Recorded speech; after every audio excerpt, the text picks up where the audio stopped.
안녕하세요. 주경복TV의 주경복입니다. 솔로몬이 하나님으로부터 지혜를 받는 그 장면에서 대화하는 그 모습을 계속 보고 있습니다. 그러면서 이 솔로몬이 중요하게 여겼던 그 왕조, 왕으로서 중요한 것이 무엇인가 라는 것을 현대적인 의미로 제가 제 해석을 좀 해봤습니다. 그게 중요한 것은 우리가 명분이라 하죠. 이 한 나라를 유지하기 위해서 가장 중요한 것이 무엇인가 하면은 백성, 국민이라 말씀을 드렸습니다. 오늘 이 시간에는 이 다윗이 가진 그 마음, 하나님으로부터 인정받았던 것, 솔로몬이 얘기했던 것이 무엇인가, 그것이 어떻게 해서 솔로몬이 지금 하나님께 이런 말을 하고 있는가를 좀 살펴보려고 합니다. 이 핵심을 얘기하면요, 교육입니다. 교육. 솔로몬이 아무것도 들은 것이 없는 상황에서 그 말이 나온 게 아니라는 겁니다. 꿈의 하나님과의 만남, 대화에서 솔로몬은 그 말을 집중적으로 할 수 있었던 것은 무엇인가 하면은 그것에 대해서 굉장히 생각을 많이 했다라는 겁니다. 생각을 많이 했다라는 것은 그것을 교육을 받았다라는 겁니다. 교육이 참 중요하다라는 겁니다. 교육. 그러면은 그 다윗이 솔로몬을 가르쳤다는 겁니다. 이런 부분을 이제 잠언이나 전도서에 보면은 참 많이 나옵니다. 저도 참 이런 걸 생각을 못 했는데요. 잠언을 많이 읽다 보니까 그 잠언의 뿌리가 뭘까 했을 때 처음에는 하나님의 지혜라 했는데 어느 순간 다윗이 보이기 시작했던 겁니다. 그래서 그 다윗의 역량, 그늘이 이 솔로몬을 통해 잠언으로 나타났고 그것이 지혜서라는 겁니다. 이 잠언과 전도서, 참 그만큼 우리가 교육이 중요하다라는 겁니다. 교육. 가르치지 않으면요 소용이 없다라는 겁니다. 여호와 경외하기를 가르치라. 이것이 성경에 흐르는 중요한 맥입니다. 그리고 우리가 교육을 봤을 때 또 하나 볼 수 있는 것이 지금이랑 달라요. 왕이죠. 왕이면은 왕자들이 있죠. 그러면은 왕이 왕자들에게 하는 한마디가 어떤 말일까요? 달라요. 지금 아버지가 자식들에게 하는 말 그냥 듣고 흘려요. 하지만 왕의 입장에서요. 그 왕자들에게 뭐 이렇게 해야 된다, 저렇게 해야 된다면요. 왕자들은요. 그 왕의 말을 굉장히 귀담아 듣고 세게요. 왜요? 그것이 자신의 어떤 상과 역량이 있기 때문에 또 왕으로부터 인정을 받아야 되고 이런 복합적인 게 있다라는 겁니다. 그렇기에 그들이 이 왕이 권위라죠. 이런 부분이 굉장한 힘이 있었고 그 왕자들은 왕의 그 한마디가 굉장한 힘이 있었다라는 겁니다. 이런 부분을 봤을 때 뭐 교육이 양이 중요하다. 맞습니다. 하지만 질이 또 중요한 겁니다. 한마디 말이라도요, 그 말을 내 거로 만들어 열을 만드는 사람이 있는 반면에 100가지를 가르쳐도 한 가지도 남지 않는 사람이 있다라는 겁니다. 그것은 그 사람의 마음가짐입니다. 마음가짐은 어디에서 오는가? 그 마음, 태도, 자세에서 온다는 겁니다. 일단은 기본 베이스가, 자세가 탁 잡힌 상황에서 교육이 이루어졌다라는 겁니다.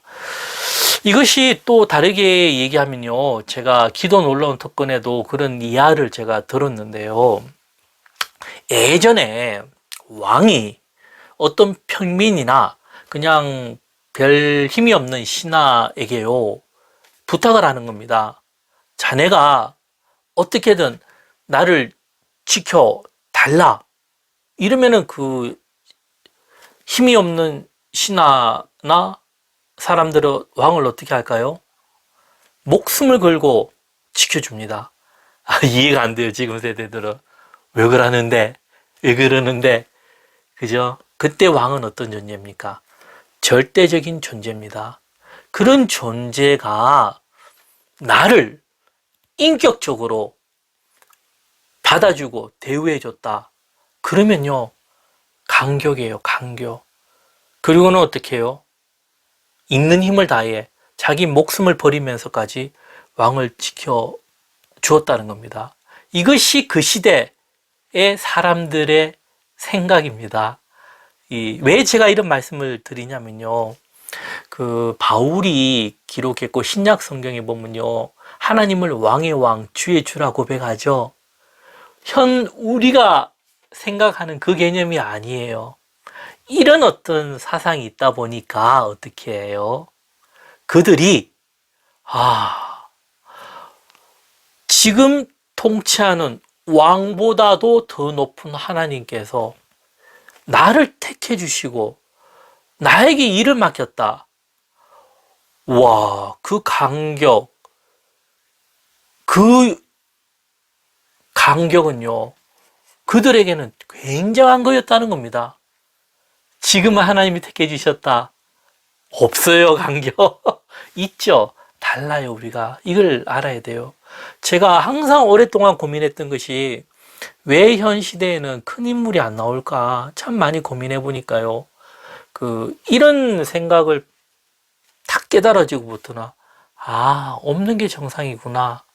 참 그런 마음이 들더라고요. 이 시대적인 어떤 그가 그때 왕의 시대로 인해서 참 안 좋은 것도 많았지만 참 그런 좋은 것 이런 정신에서 바울이 그리고는 그 시대 사람들이 성경을 기록했다라는 겁니다. 그리 성경을 기록한 사람들의 그런 정신, 마음가짐이 지금 우리하고 달라요. 이게 참 이런 걸 이해하고 성경을 보고 우리는 어떻게 해요? 이런 사상을 배우려고 참 예를 쓸 필요가 있다라는 겁니다. 아무리 자유민주주의고 자유가 가지만 참 하나님을 우리가 경외한다는 게 달라요. 이게 예전이랑 지금이랑 우리가 정말 잘 믿는다 생각을 할 수가 있죠. 성공하고 유명하고 인기 있으면 아닙니다. 이게 참 이런 걸 깨닫게 되면요 겸손해질 수밖에 없다라는 겁니다. 우리가요 왜 교육이라 하죠. 중요한가 하면은 왜 배워야 하는가 뭐 이런 질문과 함께 답을 찾아가는 게 필요하다라는 겁니다. 뭐 결론을 말씀드리면요 교육이 없는 단체나 뭐 개인은요 어떻게 해요? 오래 못 간다는 겁니다. 바르게 못 간다라는 겁니다. 결국은 그 수명이 짧아진다라는 겁니다. 인생은요 우리가 삶을 산다는 것은 무엇인가 교육받은 것에 의한 틀로 인생이 가진다는 겁니다. 사람들이 그냥 사는 거 아닙니다. 우리가 끊임없이 무엇인가 노출이 되죠. 요즘에는 뭐 스마트폰, 뭐 영상, 뭐 갖가지가 되잖아요. 그걸 무의식적으로 받아들였기 때문에 어떻게 해요? 그 자신도 모르는 어떤 틀이 형성돼서 가지는 것 뿐입니다. 자신이 모를 뿐이지. 이게 무섭다는 겁니다, 우리가. 성경을 왜 알아야 되는가? 성경을 모르면요. 기독교인들도 또 바르게 알지 못하면 세상적인 그런 틀, 형식에 자기도 모르게 무의식적으로 잡혀버려요. 그리고 그리 가진다는 겁니다. 그 기준이 그리 되니까 어떻게 해요? 하나님의 뜻과 하나님 나라와 반대 방향으로 가진다는 겁니다. 성경을 알아야 되는 것은요. 우리가 죽고 사는 문제입니다. 그만큼 중요하다는 겁니다. 교육에 의해서 한 개인이 만들어지고 한 나라가 이루어진다는 겁니다. 그래서 우리가 교육의 중요성을 알고 정말 그 성경을 무시하지 말고 이 성경을 바로 알고 참 의미 있는 그런 인생을 살아가는 우리가 되기를 소망합니다. 내용이 좋으셨다면 구독과 좋아요 부탁드리겠습니다. 감사합니다.